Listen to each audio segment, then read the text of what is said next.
Well, the extreme cold weather putting a strain on household plumbing and heating as well. And sometimes damage to home systems becomes noticeable once the temperatures rise. Mark Brim takes a look for us here at 4. Home heating systems have been working overtime through this extreme cold, and the cold has also put stress on plumbing as well. For Jake Wyman, general manager at Comfort Heroes in Sioux Falls, it's been a bitterly cold and busy week. The cold weather tends to put extreme strain on the systems, so we've got guys rolling, trying to get out to customers as fast as we can. So not only on the HVAC side, but the plumbing side. And when the cold lets up, Wyman suggests taking a look at your pipes.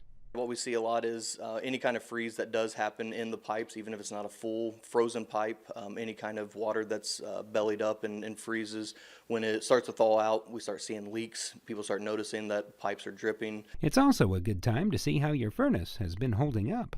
Whenever the thaw out happens, any kind of water that's stored out on the HVAC side, intakes get frozen up. You start seeing icicles forming outside, and they creep their way back in. So you start seeing some leaks. That's a sign of maybe something wrong with the system.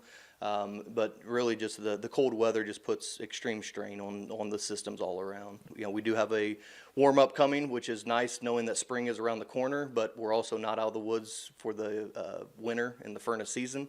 In Sioux Falls, Mark Brim, Dakota News Now.